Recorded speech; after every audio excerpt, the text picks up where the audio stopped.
आज Sardar Patel sport enclave के भूमि पूजन और नरेंद्र मोदी स्टेडियम मोटेरा के उद्घाटन प्रसंग पर आज हम सब के बहुत आग्रहपूर्ण निवेदन को सम्मान करते हुए उपस्थित महामहिम राष्ट्रपति श्रीमान रामनाथ कोविंद जी, भारत की प्रथम महिला श्रीमती सविता कोविंद जी, गुजरात राज्य के आदरणीय राज्यपाल महोदय आचार्य देवव्रत जी, भारत सरकार के खेलकूद मंत्री मेरे साथी श्रीमान किरण रिजिजू जी, गुजरात सरकार के ऊर्जावान उप मुख्यमंत्री श्रीमान नितिन भाई पटेल जी, संसद सदस्य और जिन्होंने पूरे स्टेडियम की कंस्ट्रक्शन में बहुत योगदान दिया है ऐसे भाई परिमल नथवाणी जी, गुजरात सरकार के मुख्य सचिव श्री अनिल मुकिम जी, एशियन क्रिकेट काउंसिल के अध्यक्ष बीसीसीआई के सचिव श्रीमान जय जी, श्री धनुराज नथवाणी जी और आज देश भर से आए हुए राज्य के सभी खेलकूद जगत के नामांकित व्यक्तिगण और उपस्थित भाइयों और बहनों, आप सभी को मैं प्रणाम कर कर मेरी बात की शुरुआत करना चाहता हूं। मित्रों, आज भारत के खेल जगत के इतिहास का स्वर्णिम दिन है। आज के दिन भारत के राष्ट्रपति महोदय के कर कमलों से भारत के लौह पुरुष, भारत रत्न और गुजरात के सुपुत्र सरदार वल्लभ भाई पटेल के नाम के साथ जोड़कर एक बड़े स्पोर्ट एन्क्लेव का भूमि पूजन करने की शुरुआत आज राष्ट्रपति महोदय के हाथ से हुई। स्पोर्ट्स कॉम्प्लेक्स जो बनेगा, जिसका ये विशाल स्टेडियम भी एक हिस्सा होगा, इस स्पोर्ट्स कॉम्प्लेक्स में विश्व स्तरीय सभी खेलों की व्यवस्था यहां पर होगी और देश और दुनिया के सभी खेलों के सभी खिलाड़ियों को ट्रेनिंग की भी व्यवस्था पर यहां पर होगी, उनके कोचिज को रहने की भी व्यवस्था होगी और एक साथ 3000 बच्चे यहां पर अलग अलग खेलों का ट्रेनिंग ले सके, इस प्रकार की व्यवस्था का आज निर्माण और उसकी शुरुआत, इसका भूमि पूजन महामहिम राष्ट्रपति महोदय के हाथ से हो रहा है। इसका मुझे बहुत बहुत आनंद और गौरव दोनों है, क्योंकि मैं यहाँ से सांसद भी हूँ। राष्ट्रपति महोदय, आज आप मेरी कॉन्स्टिट्यूएंसी में पधारे हैं, इसलिए सांसद के नाते भी मैं आपका विशेष स्वागत करना चाहता हूँ। मित्रों, कोविंद जी जिस दिन भारत के राष्ट्रपति बने, इस दिन भारत के करोड़ों सामान्य जनों के मन में एक श्रद्धा जागृत हो गई कि हमारा लोकतंत्र नीचे तक परकोलेट हो चुका है। एक सामान्य घर से जन्मा हुआ, संघर्ष करा हुआ व्यक्ति, एक देहात के अंदर पला बड़ा व्यक्ति अपनी शिक्षा के दम पर, अपने कर्तृत्व के दम पर, अपनी निष्ठा के दम पर और अपनी मेहनत के दम पर भारत के सर्वोच्च स्थान पर विराजमान हो सकता है। यही हमारे लोकतंत्र का गौरव। जब मैं पार्टी में था, कोविंद जी भी पार्टी का काम करते थे, हमने साथ में बहुत काम किया है। इतनी सरलता, इतनी लगन, इतनी मेहनत शायद ही किसी व्यक्ति में एक साथ मिलती है। और अपने आप को आगे न करते हुए चुपचाप अपने दिया हुआ काम करना और गौरव के साथ करना और काम को भी गौरव देना, ये किसी दक्ष व्यक्ति में ही इतने सारे गुण समाहित होते हैं। राष्ट्रपति बनने के बाद राष्ट्रपति भवन को उन्होंने आम जन के लिए खुला कर दिया और राष्ट्रपति भवन के अंदर कई ऐसी एक्टिविटियां की, कई ऐसी गतिविधियां की, जिसके माध्यम से राष्ट्रपति भवन लोगों को आज अपना लगने लगा है। और मैं मानता हूं इससे हमारे लोकतंत्र का गौरव बढ़ा है। और राष्ट्रपति महोदय, आज आप यहाँ पर उपस्थित हुए हैं, इसलिए मैं फिर से एक बार बड़े मन से, दिल की गहराइयों से आपको धन्यवाद कर मेरी बात की शुरुआत करना चाहता हूँ। मित्रों, ये टोटल स्पोर्ट्स कॉम्प्लेक्स जो बनेगा, सरदार पटेल स्पोर्ट्स संकुल, वो 233 एकड़ भूमि में बनेगा। ये देश का सबसे बड़ा स्पोर्ट्स कॉम्प्लेक्स बनेगा। इसके साथ नारायणपुरा में एक 18 एकड़ का एक नया स्पोर्ट्स कॉम्प्लेक्स बनेगा। तो ये sports enclave, Sardar Patel sports enclave, Narendra Modi stadium और नारायणपुरा में बनने वाला स्पोर्ट्स कॉम्प्लेक्स, ये तीनों मिलाकर किसी भी अंतर्राष्ट्रीय स्पर्धा में खेलने वाले सभी खेलों को अंतर्राष्ट्रीय स्तर पर खेलने की पूरी व्यवस्था एक ही शहर में, एक ही जगह पे हो जाएगी। ये मुझे लगता है अहमदाबाद के लिए गौरव की बात है।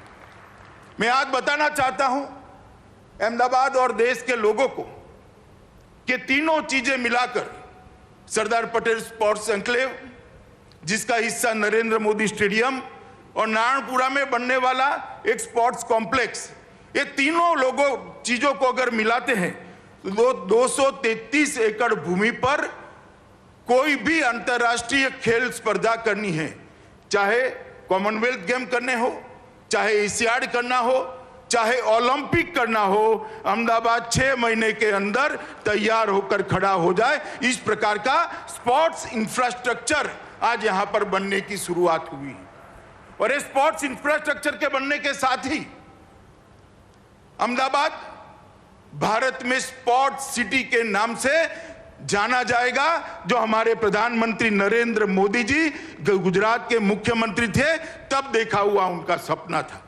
मित्रों, आज मैं जब यहां पर इस कार्यक्रम में बोल रहा हूं तब मुझे मोदी जी का ये सभी जो सुविधाएं खड़ी हो रही है, इसके लिए उनकी जो दूरदर्शिता थी, उनका जो विजन था, उसका जिक्र अगर मैं नहीं करूंगा तो मेरी बात अधूरी रह जाएगी।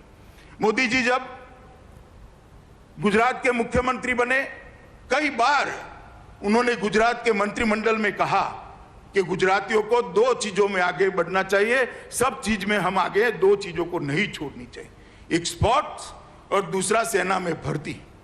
सेना में भर्ती का कोटा भी हमारा खाली रह जाता था और स्पोर्ट्स की दुनिया में भी गुजराती कहीं दूर दूर तक दूरबीन लेकर भी ढूंढो दिखाई नहीं पड़ते थे। वहीं से नरेंद्र भाई ने गुजरात में दोनों की चीजों की शुरुआत की और आज मुझे कहते हुए गर्व है कि जो हमारा गुजरात का कोटा है सेना की भर्ती का, वो आज खाली नहीं जाता है। गुजराती युवा आज सेना में भर्ती होना शुरू हो गया है। और जहां तक खेल कूद का सवाल है, जहां तक स्पोर्ट्स का सवाल है, खेलो गुजरात की शुरुआत करी, बड़ी बड़ी स्पोर्ट्स सुविधाओं के अंदर उन्होंने अपना योगदान दिया, उसको विजुअलाइज किया, उसको जमीन पर उतारा, उसको मूर्त रूप दिया। गुजरात क्रिकेट एसोसिएशन के अत्यंत व्यस्त होने के बावजूद मैं ही आग्रह करने गया था, हम सबके आग्रह का सम्मान करते हुए वो उसके अध्यक्ष बने और एक विजन से क्रिकेट का पैसा सिर्फ क्रिकेट में न रहे, सारे खेल कूद को, सारे स्पोर्ट जगत को नर्सिंग करने का काम करें, इस विजन के साथ इन्होंने इसकी दूरदर्शिता के साथ उसी वक्त प्लानिंग की थी। और मित्रों, जब स्टेडियम बनाने की बात आई तब उन्होंने हम सब के सामने कहा था, छोटा मत सोचकर सोचिए, गुजरात में जो भी होगा विश्व का सबसे बड़ा होगा और विश्व में सबसे बड़ा होकर रहेगा। और जब ये स्टेडियम बना और जब कैपेसिटी तलाश की गई, 1,32,000 दर्शक साथ में बैठकर क्रिकेट की मैच का लुत्फ उठा पाए, इस प्रकार का स्टेडियम श्री नरेंद्र मोदी के नाम से आज राष्ट्रपति महोदय ने अपने कर कमलों से उद्घाटित किया है, जो न केवल दुनिया का सबसे बड़ा क्रिकेट स्टेडियम है, दुनिया का सबसे बड़ा स्पोर्ट्स स्टेडियम है, जिसका नाम आज हमने हमारे देश के प्रधानमंत्री नरेंद्र मोदी जी के नाम से रखा है। ये जो सुविधाएं जो होने जा रही है, इसके पहले मैं थोड़ा क्रिकेट स्टेडियम के बारे में भी आपको बताना चाहता हूं। मित्रों, 32 ओलंपिक साइज के फुटबॉल जितना ये मैदान है, 2,48,714 वर्ग मीटर का इसका क्षेत्रफल है। 1,14,126 घन मीटर कंक्रीट और 13,306 मैट्रिक टन लोहा इसके सुदृढ़ीकरण के लिए उपयोग में किया गया है।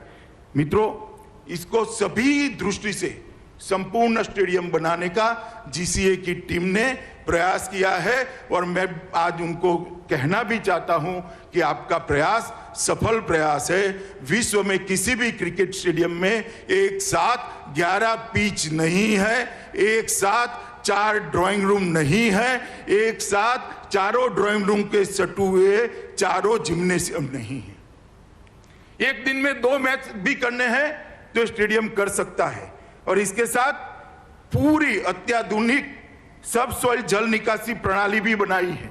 बारिश आती है तो कितनी भी बारिश हो, आधे घंटे में मैच डिस्टर्ब करे बगैर आगे का खेल बारिश रुकते ही हम शुरू कर सकते हैं। इस प्रकार का करा है। The field of play LED lights लगाए हैं जिसके कारण खिलाड़ी की परछाई पिच पर नहीं पड़ेगी, खिलाड़ी की परछाई ग्राउंड पर नहीं पड़ेगी और क्रिकेट के खिलाड़ी अपना क्रिकेट बहुत अच्छे तरीके से खेल पाएंगे और जिसमें 40 से 50% बिजली की बचत भी होने वाली है। मित्रों, जिस प्रकार का हाईटेक मीडिया रूम बनाया है, मुझे कहने में कोई झिझक नहीं है, ये दुनिया का सबसे बड़ा और सबसे हाईटेक मीडिया रूम है जो यहाँ खेलने वाले हर खेल को दुनिया तक पहुंचाने का काम करेगा।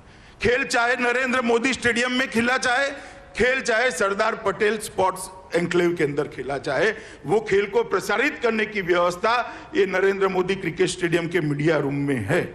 और हाईटेक मीडिया बॉक्स जो बनाए हैं वो भी अपने आप में एक बहुत आधुनिक प्रकार के बॉक्सों का सृजन मेहनत कर कर प्लानिंग कर कर जीसीए के माध्यम से किया गया है। यहाँ पर आवाजाही के लिए बीआरटीएस से भी जुड़ने वाला है, मेट्रो भी यहाँ तक पहुँचने वाली है और जब ये रिवर फ्रंट का एक्सटेंशन समाप्त हो जाएगा, एक सुंदर मां नर्मदा और साबरमती के नीर हमेशा यहाँ शांति और शीतलता प्रदान करते रहेंगे। इस प्रकार का एक कुदरती नजारा यहाँ पर बनने का काम समाप्त हो जाएगा। और मित्रों, मैं इसके साथ में ये भी कहना चाहता हूँ कि स्पोर्ट्स कॉम्प्लेक्स के अंदर ही, नरेंद्र मोदी स्टेडियम के अंदर ही अलग अलग प्रकार के कई खेल को खेलने की व्यवस्था की है, खिलाड़ियों को रहने की व्यवस्था की है और इसके कोचिज को रहने की व्यवस्था भी सरदार पटेल स्पोर्ट एन्क्लेव के अलावे करी। और इसके साथ अहमदाबाद शहर, गांधीनगर जिला और अहमदाबाद ग्रामीण जिला के 600 स्कूलों को हम इसके साथ जोड़ने वाले हैं जिनके पास अपने प्लेग्राउंड नहीं है। इनके पास अपने प्लेग्राउंड नहीं है, बच्चों को खेलने की सुविधाएं नहीं। अगर बच्चा खेलेगा नहीं तो हारेगा कैसे? वो हार को हजम नहीं कर पाएगा। जीतने का जज्बा कैसे खड़ा होगा, जीतने का जुनून कैसे खड़ा होगा? और ये संस्कार जो बच्चे में रह जाते हैं वो उसको एक अच्छा मनुष्य बनते हुए रोकते हैं। हम 650 स्कूलों को, 600 से ज्यादा स्कूलों को, लगभग 650 स्कूलों को इस नरेंद्र मोदी स्टेडियम के साथ जोड़ने वाले हैं।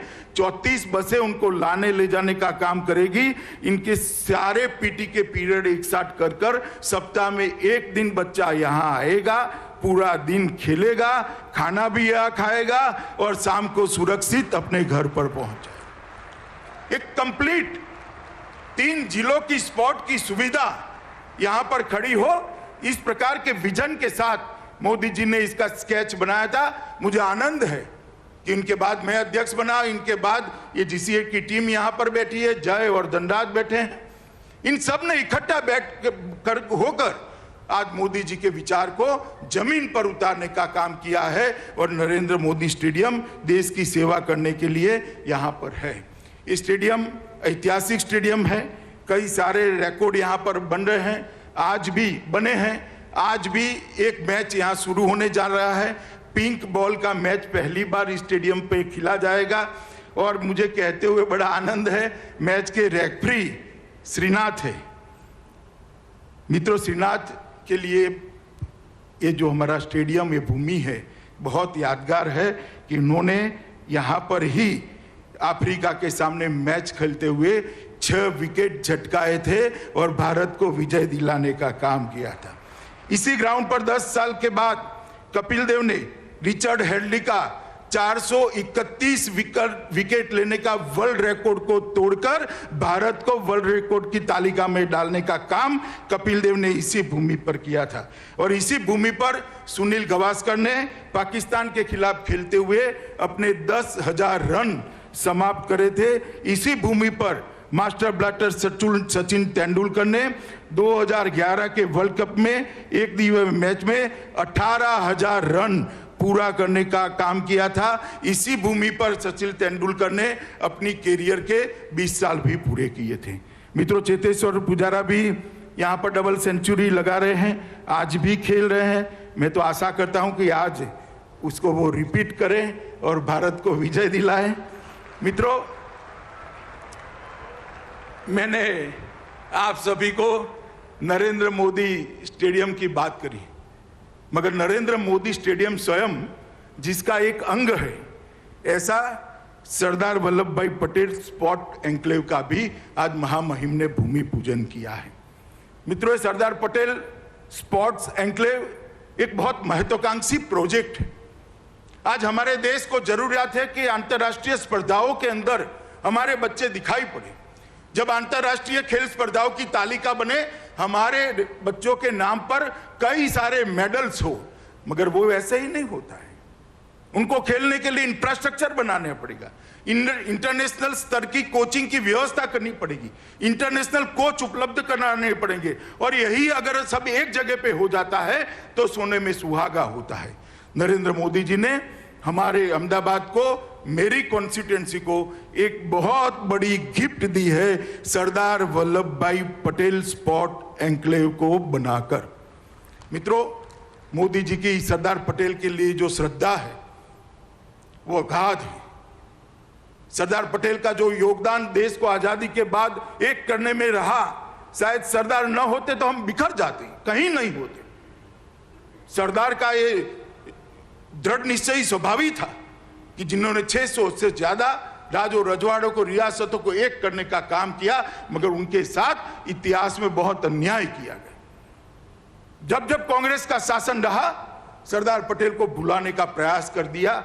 उस नरेंद्र मोदी जी ने ऐसी व्यवस्था की, कोई कितनी वर्षों शासन करे, सरदार को कभी भुला न पाए, युगों युगों तक सरदार का नाम अमर हो जाए। उन्होंने केवड़िया में दुनिया का सबसे बड़ा स्टैच्यू गुजरात के सुपुत्र और देश के लौह पुरुष सरदार पटेल के नाम पर बनाकर आज ताजमहल से ज्यादा लोग सरदार पटेल के वो स्टैच्यू को देखने आते हैं, स्टैच्यू ऑफ यूनिटी को देखते हैं। ये जवाब है उन लोगों को जो अपने परिवार के साथ सिमटे हैं। और आज मोदी जी के ही गाइडेंस से, मोदी जी की ही प्रेरणा से यहाँ सरदार पटेल स्पोर्ट्स एन्क्लेव बन रहा है, जो आने वाले कई सालों तक देश भर के बच्चों को दुनिया के खेल स्पर्धाओं में आगे आने के लिए एक बहुत अच्छा प्लेटफॉर्म देने का काम करेगा। मित्रों, स्पोर्ट्स कॉम्प्लेक्स जिसका एक हिस्सा नरेंद्र मोदी स्टेडियम है और नारायणपुरा का स्पोर्ट्स स्टेडियम भी रहेगा और गांधीनगर का क्रिकेट स्टेडियम भी रहेगा। ये सब मिलाकर कोई खेल ऐसा नहीं होगा जो ओलंपिक के अंदर खेला जाता होगा और इसको खेलने की सुविधा नहीं होगी। ओलंपिक के अंदर खेलने जाने वाले सारे खेल एक ही जगह पे खेलने की व्यवस्था आज नरेंद्र मोदी जी की प्रेरणा से, राष्ट्रपति महोदय के कर कमलों से इसका भूमि पूजन होने जा रहा है। और मित्रों, इसके साथ 3000 खिलाड़ियों को रहने की अलग से व्यवस्था है। 3000 बच्चे यहाँ रहकर अपने आप को, अपने कोच के मार्गदर्शन में अपने आप को आगे बढ़ा सकते हैं। 250 से ज्यादा अंतर्राष्ट्रीय स्तर के कोचिज की रहने की व्यवस्था है। ढेर सारे बच्चे यहाँ पर बैठे हैं। मैं इनको कहना चाहता हूं कि आपको जो स्ट्रगल करनी पड़ी है वो स्ट्रगल अगली पीढ़ी को न करनी पड़े, इसलिए पूरी सुविधा देश के प्रधानमंत्री जी आज बना रहे हैं। मित्रों, ये एन्क्लेव सभी अंतर्राष्ट्रीय मानकों और उच्चतम खेल के सिद्धांतों के अनुसार तैयार किया गया है और किसी भी एक शहर में इस प्रकार की व्यवस्था भारत में नहीं है। इसीलिए मैंने कहा कि मोदी जी ने हेरिटेज सिटी तो बनाया था अहमदाबाद को। आज अहमदाबाद भारत का स्पोर्ट सिटी भी बनने के लिए तैयार खड़ा है और अहमदाबाद भारत का स्पोर्ट सिटी माना जाएगा। खेल के कई कुंभ, ये भूमि जो अभी दिखाई पड़ रही है साबरमती की, वहां पर आने वाले दिनों में होगा। ये टोटल ये तीनों मिलाकर 233 एकड़ भूमि पर ये स्पोर्ट्स संकुल बनेगा और लगभग 93 लाख वर्ग फीट सिर्फ दाहिनी ओर है स्टेडियम को छोड़कर 93 लाख वर्ग फीट का स्पोर्ट्स संकुल होगा। लगभग 4600 करोड़ रुपए की लागत आएगी, 3200 करोड़ रुपए का सरकारी निवेश होगा, 1400 करोड़ रुपया public partners public PPP model पर इसको ले जाएंगे। और गुजरात सरकार ने, नितिन जी यहाँ बैठे हैं, मैं उनका और विजय भाई का धन्यवाद करना चाहता हूँ कि बहुत बड़ी भूमि भी यहाँ पर देने का काम गुजरात सरकार ने किया है। मित्रों, ट्रैक एंड फील्ड तथा फुटबॉल के लिए 50,000 लोगों की बैठने की क्षमता वाला एक एथलेटिक स्टेडियम यहाँ बनेगा। एकाधिक दर्शक खेल के लिए 12,000 लोगों की सुविधा वाला इंडोर स्टेडियम बनेगा। एक और इंडोर स्टेडियम बनेगा जिसके अंदर 15,000 लोग बैठ पाएंगे और 15,000 लोगों की बैठने की क्षमता वाला एक हॉकी स्टेडियम भी बनेगा।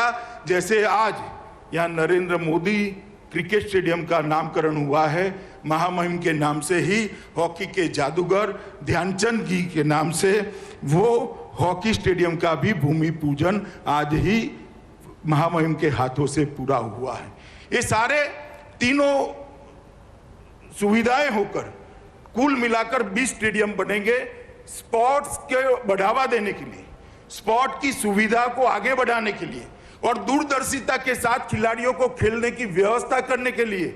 और जो खिलाड़ियों ने देश को अंतर्राष्ट्रीय स्तर पर नामना दिलाई है, वो सभी के नाम पर ये हर एक स्टेडियम का नामकरण किया जाएगा, जिससे कि खेल को बढ़ावा देने वालों को भी प्रेरणा मिलेगी, खेल के कोचिज को भी प्रेरणा मिलेगी और खेलने वालों को भी प्रेरणा मिलेगी। एक तरफ से ये बहुत कंप्लीट स्पोर्ट्स संकुल बनने जा रहा है। यहाँ पर लगभग 3,000 अपार्टमेंट्स बनेंगे जिसमें 12,500 बच्चे रह पाएंगे। 3,000 अपार्टमेंट और 12,500 बच्चे एक साथ यहाँ पर कोचिंग कर पाए, इस प्रकार की व्यवस्था की है। 250 कोच बनेंगे, लगभग 12,000 कार और 35,000 टू व्हीलर्स के पार्किंग की व्यवस्था भी यहाँ पर होनी है और मेट्रो भी आगे बढ़ेगी तब यहाँ तक पहुँच जाएगी। एक प्रकार से एक शहर के अंदर शहर को जोड़ने का, स्पोर्ट्स कॉम्प्लेक्स के जोड़ने का, सरदार पटेल स्पोर्ट एन्क्लेव से जोड़ने का एक बहुत अच्छा इंफ्रास्ट्रक्चर भी आगे बढ़ने जा रहा है। नारायणपुरा के अंदर लगभग 17 एकड़ से बड़ी जमीन के अंदर 77,000 चौरस मीटर के एरिया में 458 करोड़ के रुपए की लागत से एक दूसरा स्पोर्ट्स कॉम्प्लेक्स भी बनने जा रहा है, जिसका भी नामकरण होना बाकी है। मेरे लिए आनंद की बात है, रिज्जू जी यहाँ बैठे हैं, अभी बजट के बाद इन्होंने इसको अप्रूव किया है। और मेरे लिए आनंद की बात है, गांधीनगर स्टेडियम भी मेरी कॉन्स्टिट्यूएंसी में है, नरेंद्र मोदी स्टेडियम भी मेरी कॉन्स्टिट्यूएंसी में है, सरदार पटेल एन्क्लेव भी मेरी कॉन्स्टिट्यूएंसी में है और ये नारायणपुरा का स्पोर्ट्स कॉम्प्लेक्स भी मेरी कॉन्स्टिट्यूएंसी में होने वाला है। तो पूरा खेल का इंफ्रास्ट्रक्चर गांधीनगर लोकसभा क्षेत्र में होने वाला है, इसका मुझे बहुत आनंद है। एथलेटिक स्टेडियम बिल्डिंग वहाँ पर एक बनने वाला है जिसके अंदर अलग अलग प्रकार के 33 खेलों को खेला जाएगा। मल्टी स्पोर्ट्स स्टेडियम भी वहाँ पर बनने वाला है। टेनिस स्टेडियम बहुत बड़ा इंटरनेशनल स्टैंडर्ड का बनने वाला है। एक्वेटिक स्टेडियम बिल्डिंग भी वहाँ पर एक बनने वाला है। स्विमिंग पूल की भी सारी व्यवस्थाएं वहाँ पर बनने वाली है और कुल मिलाकर वहाँ पर भी 6,000 वाहनों के पार्किंग की व्यवस्था भी करी है। ये सारी सुविधाओं को विजुलाइज कर संकलित किया गया है जिससे रिपीटेशन भी न हो, अंतर्राष्ट्रीय स्तर की भी बने। और जब कोई अंतर्राष्ट्रीय स्पर्धा के लिए अहमदाबाद शहर को और भारत को बिडिंग करना है तब वो 50 किलोमीटर के दायरे में जो अंतर्राष्ट्रीय स्तर का मानांक माना गया है, ये सारी सुविधाएं 50 किलोमीटर के दायरे में भी होगी। इसकी ट्रांसपोर्टेशन की भी व्यवस्था होगी। एक संपूर्ण दूरदर्शिता के साथ अहमदाबाद के अंदर इतने बड़े स्पोर्ट सुविधाओं का आज भूमि पूजन, लोकार्पण सब होने जा रहा है। मित्रों, मैं आज इतना जरूर कहना चाहता हूँ, मैं मोदी जी के साथ 2003 से काम कर रहा हूँ, वैसे तो 2080 से काम कर रहा हूँ, मगर मोदी जी मुख्यमंत्री बने और मैं उनकी मंत्रिमंडल का सदस्य था। वो वहाँ पर प्रधानमंत्री बने, मैं पार्टी का राष्ट्रीय अध्यक्ष बना। आज दूसरी बार वो प्रधानमंत्री बने, मैं उनकी मंत्रिमंडल में उनका साथी के नाते काम करता हूँ। मित्रों, उन्होंने हमेशा कहा है कि जब तक खेल में युवा आगे नहीं बढ़ सकता है, देश के लिए युवा कुछ नहीं कर सकता है। और इसलिए इन्होंने खेलो इंडिया की शुरुआत की, फिट इंडिया मूवमेंट को हाथ में लिया और खेलो इंडिया की शुरुआत को 2018 में जो हुई, इतनी अच्छी सफलता मिली है जिसके कारण अब आप कोई भी स्पर्धा हो, कॉमनवेल्थ की हो, एशियाड की हो, ओलंपिक की हो, तालिका के अंदर भारतीयों के नाम दिखाई पड़ रहे हैं। एक पारदर्शी चयन की प्रक्रिया बनाई, इनके कोचिंग की व्यवस्था करी, इनको उचित कैलोरी में, उचित मात्रा में आहार मिल पाए, इसके लिए दुनिया भर के एक्सपर्ट्स को भारत सरकार ने रखा और एक बजट के अंदर मस्त मोटी बढ़ोतरी कर कर स्पोर्ट की सुविधाओं को बढ़ाने का काम करा और तहसील तक स्पोर्ट्स को नीचे तक, तहसील तक परकोलेट करने के लिए उन्होंने बहुत पेन लेके आगे बढ़े हैं। और मैंने इस बात को बहुत नज़दीक से देखा है और देश में एक स्पोर्ट्स यूनिवर्सिटी भी मणिपुर में उन्होंने बनाई, नॉर्थ ईस्ट स्पोर्ट्स में सबसे आगे होता है, वहाँ पर बनाई और आज अहमदाबाद में पूरी स्पोर्ट्स की सुविधाएं बनने जा रही है। मैं मानता हूँ मित्रों कि ये दिन अब दूर नहीं है कि आने वाले दिनों में एशियाड हो या ओलंपिक हो, हमें हमारे लोगों के, हमारे खिलाड़ियों के नाम हर तालिका के अंदर सिल्वर, गोल्ड लेते हुए नजर आए। वो दिन भारत के लिए बहुत नज़दीक है। आने वाले 8-10 साल में ही इस सुविधाओं से खड़े हुए खिलाड़ी दुनिया के अंदर अपना जज्बा दिखाते हुए भारत माता को सम्मान दिलाने का काम करेगा। मित्रों, मैं आज यहाँ से देश भर के युवाओं को अपील करने भी आया हूँ कि मोदी जी जब से प्रधानमंत्री बने तब से उन्होंने देश का सम्मान दुनिया में बढ़ाया है और अब उन्होंने आत्मनिर्भर भारत का नारा दिया है।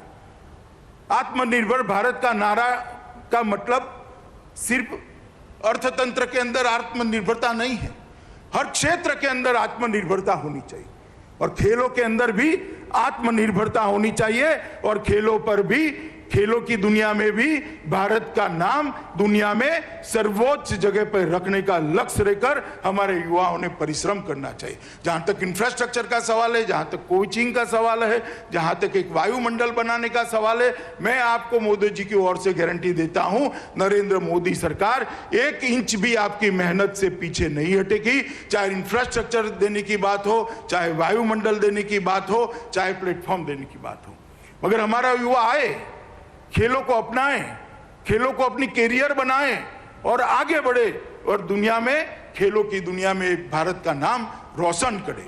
और आज ये जो सुविधाएं यहाँ हो रही है, मुझे बहुत आनंद है कि ये एक शुरुआत है, अंत नहीं है और हम सबका सौभाग्य है कि शुरुआत करने के लिए हमारे महामहिम राष्ट्रपति स्वयं पधारे हैं। उनके प्रेरणा से, उनके करकमलों से आज जो यहाँ पर काम शुरू हो रहा है, ये निश्चित ही दुनिया में भारत को यश दिलाएगा, दुनिया में भारत को विजय दिलाएगा और मोदी जी का जो आत्मनिर्भर भारत का सपना खेलों के क्षेत्र में भी हम पूरा करेंगे। मित्रों, फिर से एक बार अहमदाबाद के सभी लोगों को और देश भर के खिलाड़ियों और खेल प्रेमियों को सरदार पटेल स्पोर्ट्स एन्क्लेव और नरेंद्र मोदी स्टेडियम, जो विश्व का सबसे बड़ा स्टेडियम है, इसके लिए मैं हृदय पूर्वक की सबको शुभकामनाएं भी देता हूं और खिलाड़ियों को बहुत बहुत बधाई देता हूं।